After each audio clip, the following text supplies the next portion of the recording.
You are very welcome to our channel. Subscribe and comment below with the word overcoming. You will receive a message to end your night. The mansion breathed perfection through every corner, every carefully calculated angle designed to prevent disaster. Marcus Whitmore had spent a fortune ensuring that nothing, absolutely nothing, could go wrong within these walls. The Persian rugs were secured with industrial-grade adhesive, their edges perfectly flush against polished marble floors that gleamed like mirrors under crystal chandeliers. Every piece of furniture was weighted, bolted, or positioned with mathematical precision to eliminate any possibility of tipping, sliding, or shifting.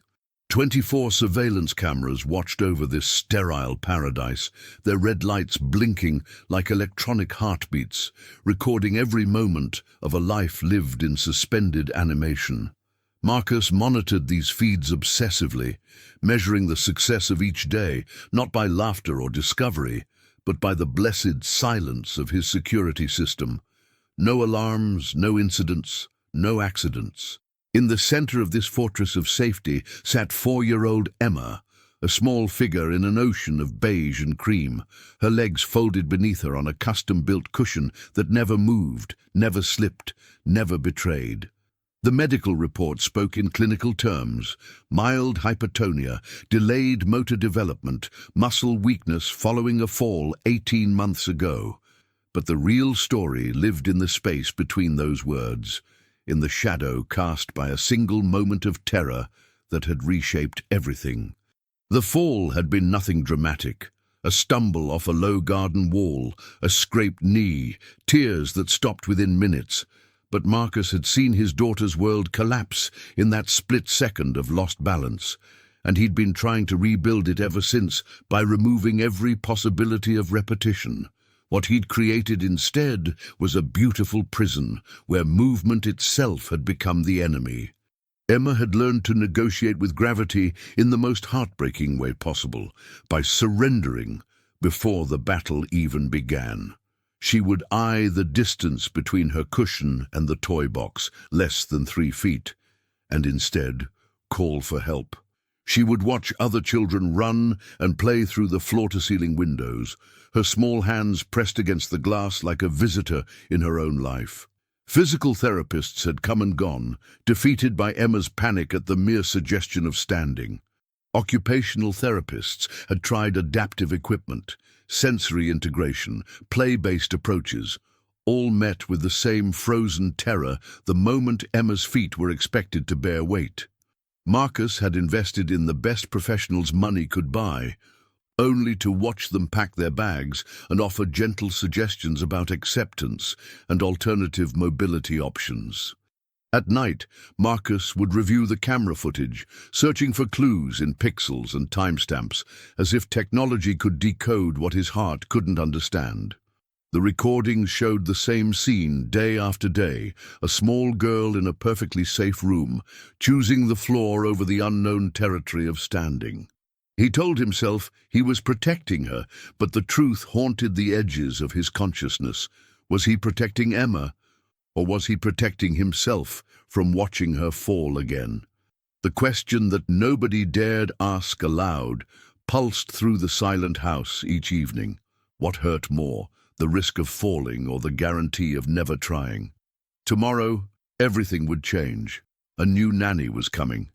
Anna arrived on a rainy Monday morning carrying only a worn leather backpack and a spiral notebook. She brought no miraculous equipment, no ambitious timelines.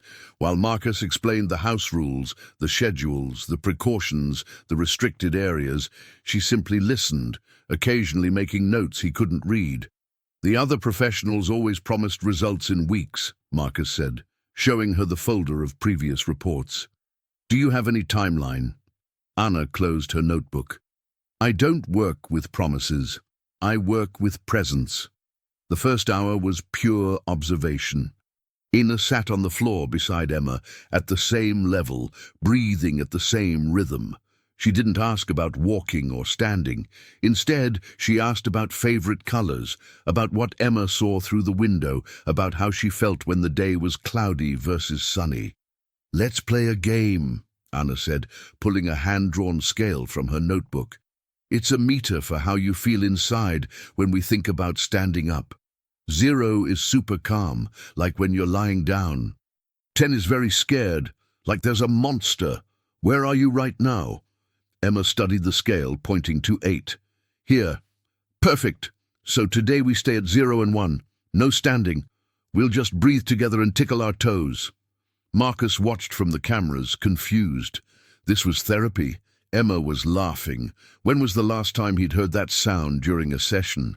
Anna introduced the breathing ritual. 4 beats inhaling, 6 exhaling, imagining a candle that never goes out. She taught Emma to name sensations. Tingling in right foot, weight in left hip, butterflies in stomach. The fear dropped to 6.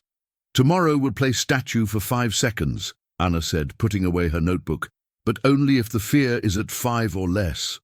Marcus intercepted her at the exit. She didn't even try to stand. She wasn't ready. Her fear was at 8.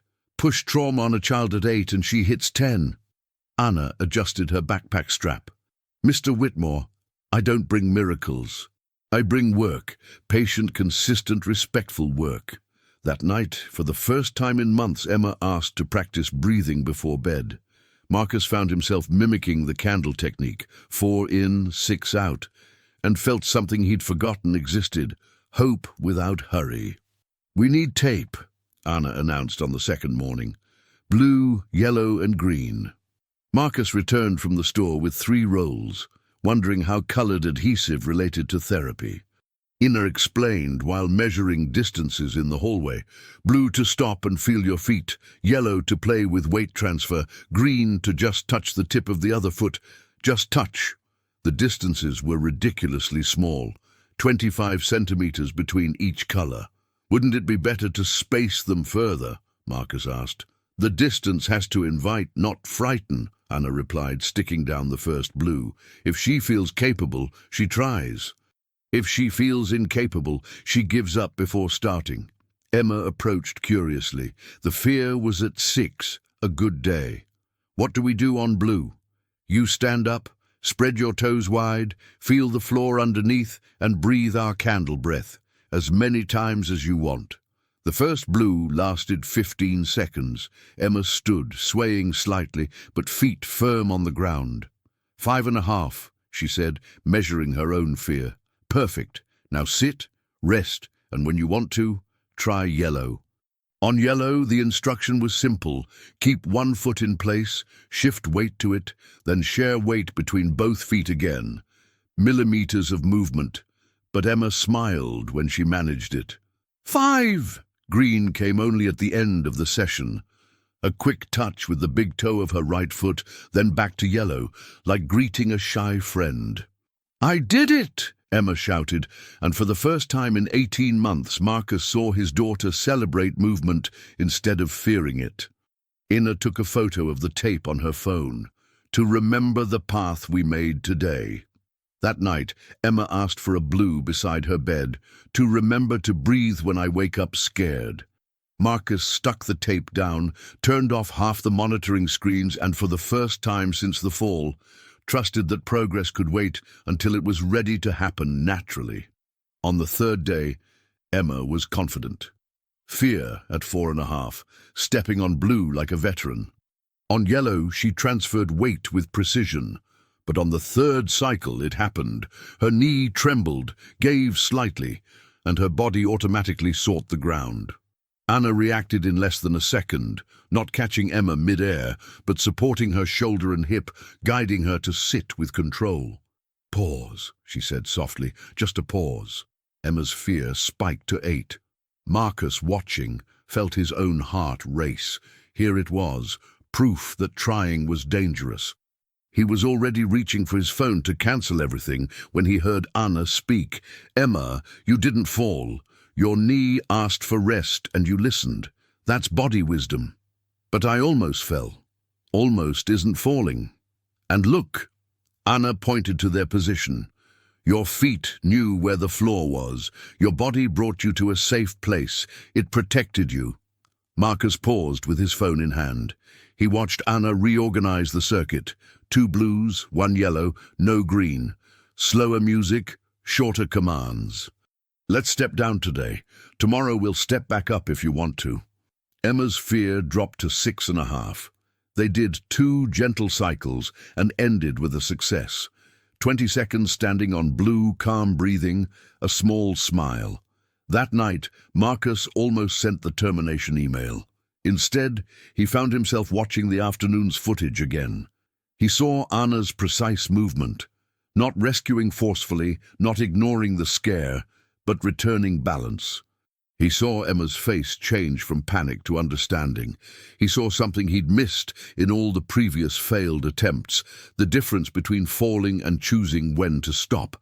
The unsent email became a draft. Maybe one more day.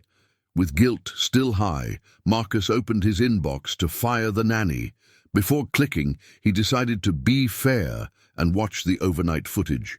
He saw Anna at Emma's level, validating pauses, celebrating 5 seconds like an intimate marathon.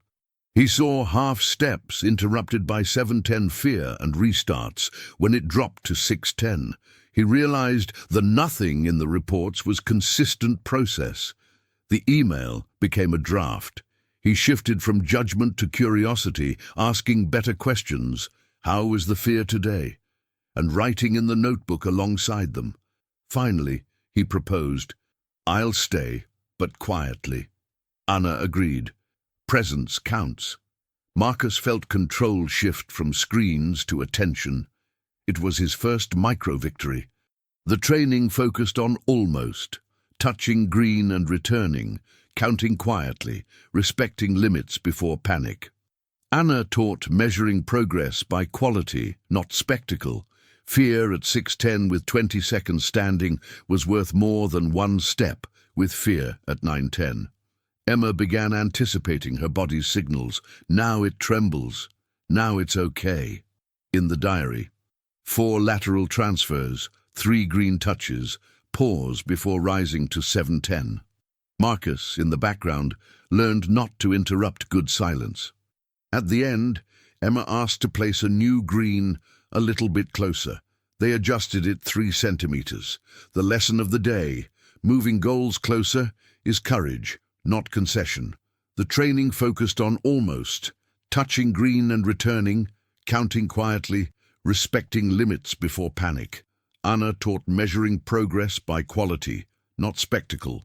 Fear at 6:10 with 20 seconds standing was worth more than 1 step with fear at 9:10.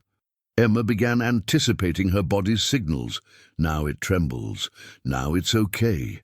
In the diary, 4 lateral transfers, 3 green touches, pause before rising to 7:10. Marcus, in the background, learned not to interrupt good silence. At the end, Emma asked to place a new green a little bit closer. They adjusted it 3 centimeters. The lesson of the day, moving goals closer, is courage, not concession.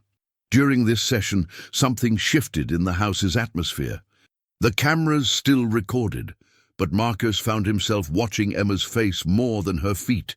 He noticed how she checked her breathing before each attempt, how she smiled when the fear stayed manageable, how she trusted Anna's voice to guide her back to safety when uncertainty arose. "I want to try holding green longer," Emma announced during their 3rd cycle. "How's your fear?" Anna asked. 5, maybe 4 3/4. They practiced what Anna called green friendship, touching the tape and staying connected for a count of 3, then 5, then back to 3. Not pushing, not retreating, just getting comfortable with the possibility of forward movement. That evening, Marcus found himself drawing his own fear scale. Where was he when watching Emma try new things? Probably a 7, he admitted. But watching Anna's method, seeing Emma's growing confidence, he felt his own number dropping. Maybe trust, like walking, required practice. It was agreed. Training sessions without camera close-ups. The hallway seemed wider when there weren't eyes overhead. Marcus traded questions. Did she walk? For observations. Did she breathe better? Emma sustained 30 seconds standing, fear at 5:10. Anna introduced hands that don't hold. The adult hand stays close but doesn't touch, teaching the body to trust itself. Small setback. A visitor interrupted the rhythm. That night there was regression. Instead of reproaching, the team noted, busy environment increases fear by +1. Strategy, calmer hours. Marcus realized controlling everything was impossible. Organizing the environment was viable. The visitor had been Marcus's sister, well-meaning but loud, asking Emma repeatedly, "Can you show Aunt Sarah how you walk?" Each question pushed Emma's fear higher until she refused to even stand on blue.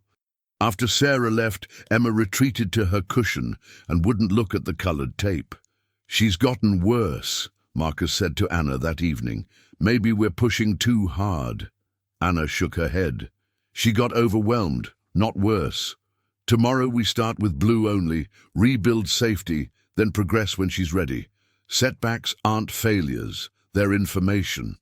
The next morning, Emma tentatively approached the blue tape. "Will Aunt Sarah ask me to walk again?"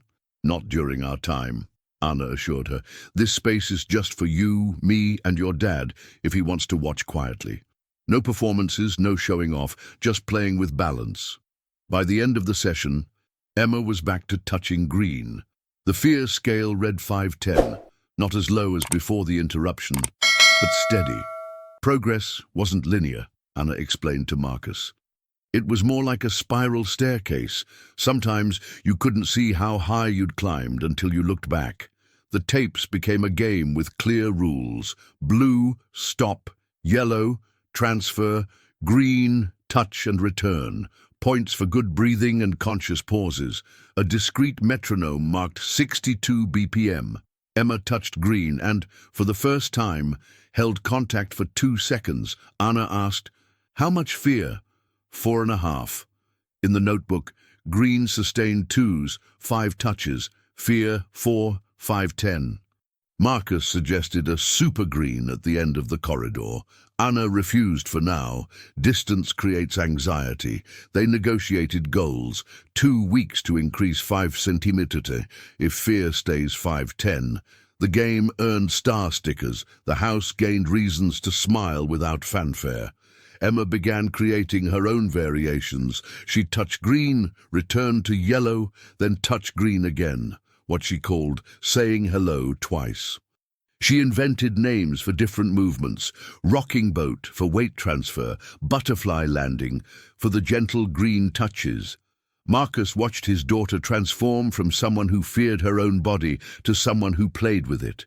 The change wasn't dramatic, no sudden leaps or miraculous first steps, but it was profound.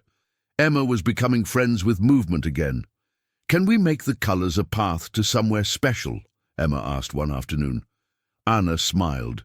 "Where would you like the path to go?" Emma pointed down the hallway toward Marcus's study. "To Papa's chair, so I can give him a hug without him having to come get me." Marcus felt his throat tighten. For months, he'd been measuring success by what Emma couldn't do. He'd forgotten to notice what she wanted to do. "That's a beautiful goal," Anna said. "Let's see how far our path wants to grow." A bad day appeared. Poorly slept night. Irritation. Fear at 7:10, already on blue. No new goals. The objective became ending well.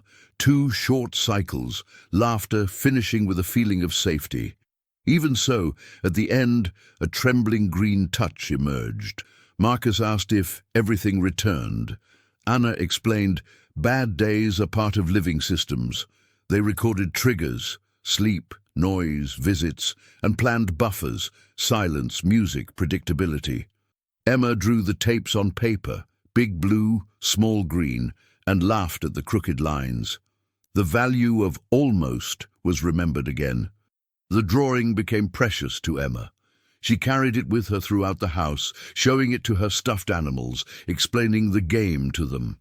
Marcus overheard her telling her favorite teddy bear, "Blue means safe, yellow means brave, green means trying. You can be scared and still play." That simple statement stopped Marcus in his tracks. Somehow, through Anna's patient method, Emma had learned something that had taken him 40 years to understand. Courage wasn't the absence of fear, but the willingness to try despite it. That night, Emma asked if they could make tapes for her toys too. So, they can practice being brave when I'm not looking. Anna brought child-safe tape the next day. They created a miniature circuit beside Emma's bed, blue, yellow, green, each piece the size of a coin. Emma lined up her stuffed animals and walked them through the sequence, her voice gentle and encouraging. "It's okay to be scared, Bunny. Just breathe like a candle." Marcus realized his daughter was becoming her own teacher, her own source of gentle encouragement. The healing was working from the inside out. The physical therapist and occupational therapist arrived to align metrics: time standing, number of transfers, fear variation, breathing quality. They adjusted the environment: low fixed bar, thin non-slip mat, lateral marks for crab steps. Marcus learned to ask, "What helps?" instead of, "Why won't you walk?" Week record: average fear 5-10, 40s standing, 6 transfers, 8 green touches. No marathons, all consistency. A novelty. Emma called Green Island and smiled. Naming the path gives ownership. The professionals were impressed not by dramatic progress, but by Emma's relationship with her own body. "She's developing proprioceptive awareness," the physical therapist noted. "She knows where she is in space and trusts that information." The occupational therapist added, "More importantly, she's developing emotional regulation around movement. She can feel afraid and not be overwhelmed by that fear." They established a maintenance plan: short sessions, regular check-ins, environmental modifications as needed. But the real breakthrough was Emma's growing vocabulary for her experience. She could say, "My knee feels wobbly today," or "I want to try but start with extra breathing first." Marcus began applying Emma's methods to his own anxieties. When he felt the urge to hover or intervene, he'd check his own fear number. Usually it was higher than Emma's. He practiced his own version of blue tape: pause, breathe, observe rather than react. "Papa," Emma said one evening, "you seem less scared of me being scared." She was right. Watching her courage had taught him something about his own. In a quiet late afternoon, blue breathe, yellow transfer, green touch, and without heroics, the back foot lifted for half a second and landed closer to green. Anna kept her hand nearby. Marcus held his palm in the air. Emma trembled and laughed at the same time. Fear 410. The scene was simple and enormous. They didn't repeat beyond necessary, they ended high. The recording existed, but didn't become a social media trophy. It became a memory of process. Marcus understood. Giving space for the body to conclude is a greater gift than helping too much. The step wasn't really a step in the traditional sense, more like a controlled shift, a weight transfer that happened to involve one foot briefly leaving the ground. But it was Emma's step, taken when she felt ready, at her own pace, with her own courage. Anna's response was perfect. No cheering, no big celebration, just a quiet, "That was beautiful, Emma. How did that feel?" "Like flying, but safe," Emma replied. They sat together for a few minutes, Emma processing what had happened, Anna and Marcus witnessing without overwhelming. The afternoon light streamed through the windows, casting long shadows of the three of them sitting together in the hallway, patient, teacher, and father, all learning together. That night, Emma asked to call it "My First Step Day," and drew a picture of 3 stick figures with smiley faces standing next to colored rectangles. She hung it on her bedroom wall, next to the original fear scale drawing. Marcus made a note in the journal. Today, Emma took her first step, but more importantly, she took it when she was ready. The hallway gained a sequence of greens leading to Marcus's armchair, 2 meters ahead. The goal wasn't arrival, it was trying with pauses. 3 steps, pause, 2 steps, pause. Hug at the end. Fear oscillated between 4 and 610, acceptable. There were adjustments: reduce, hallway echo, dim, direct light. Marcus, now an applied student, prepared the environment before each session. Emma asked to place a green there in the office.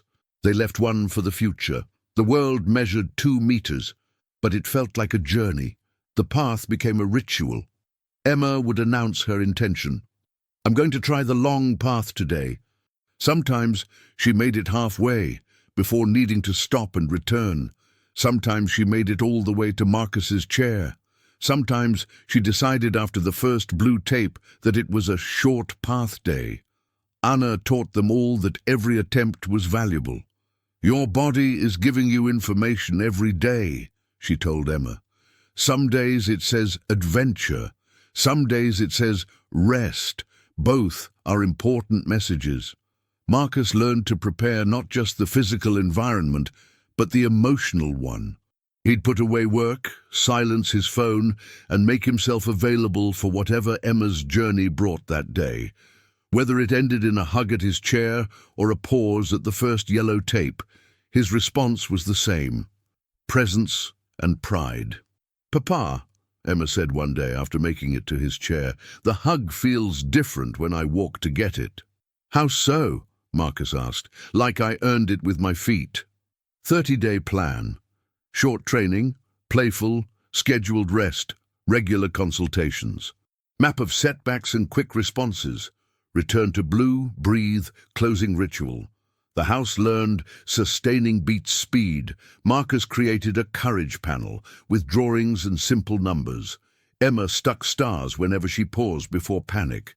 Anna organized the transition, training with other trusted people to generalize. The first garden walk happened with 2 visual supports. Nobody called it a miracle. They called it work well done by everyone. The sustainability plan included recognition that some days would be harder than others. They prepared for growth spurts that might affect balance, for illness that might increase fear, for changes in routine that might require adjustment. The colored tape system became portable, traveling with Emma to grandmother's house and eventually to preschool. Emma began teaching the method to a younger cousin who was afraid of playground equipment. "First you breathe," she explained seriously. "Then you check your scared number, then you try just a little bit." Marcus watched his daughter become not just someone who could walk, but someone who understood courage, patience, and self-compassion. The skills Anna had taught her extended far beyond mobility. Emma was learning to approach challenges with curiosity instead of panic, to break overwhelming tasks into manageable pieces, to celebrate small victories while working toward bigger goals. The house still had cameras, but they recorded different scenes now. Emma walking to get her own snacks, delivering notes to Marcus's study, chasing dust motes in afternoon sunbeams. The marble floors that once represented danger now rang with the sound of small feet running freely. Anna's final note in the journal read, "Emma doesn't walk despite her fear. She walks because she's learned to dance with it." On the marble, washable paint footprints marked a crooked, happy line. Marcus photographed the footprints and the camera panel from the day he decided to trust. He didn't save them to prove anything. He saved them to remember the journey. Emma ran 2 steps and stumbled lightly. She laughed loudly, raised her hand. "Blue!" They breathed together. The floor wasn't an enemy. It was an address, and now it belonged to her. The painted footprints faded after a few weeks, but their impression remained. Emma would sometimes trace the invisible path with her finger, remembering her journey from someone who couldn't stand to someone who danced. New challenges came, as they always do. Emma learned to ride a bike, climb playground equipment, navigate stairs. Each new skill built on the foundation Anna had helped her create. The ability to feel afraid and try anyway, to break big challenges into small pieces, to trust her body's wisdom. Marcus kept the journal from those early days. Sometimes he'd read it to remind himself that transformation doesn't happen overnight, that patience is a form of love, that the most important victories are often invisible to outside observers. The house was still safe, but it was no longer a fortress. It was a launching pad. Years later, When Emma faced new fears, the first day of school, learning to swim, speaking in front of her class, she would find a quiet space, take a deep breath and ask herself, "What's my scared number today?" Then she would take one small, brave step forward, and then another. The colored tape was long gone, but the courage it had taught her to build remained. Step by careful step, breath by patient breath, one moment of trust at a time. If this story of courage, transformation, and small courageous steps touched your heart, I'd love to hear from you. Just as Emma learned that every small step matters, your engagement helps this channel reach more people who need hope. Hit like if this touched you, share it with someone who needs a reminder, and let us know in the comments which moment of Emma's journey touched you most. Your support means the world to our community of storytellers. If you're new here and enjoyed this emotional journey, subscribe and join our family of storytellers who believe in the power of patience, love, and never giving up on those we love. One more thing. Which country are you watching from? It's incredible to see how far this community of hope can reach.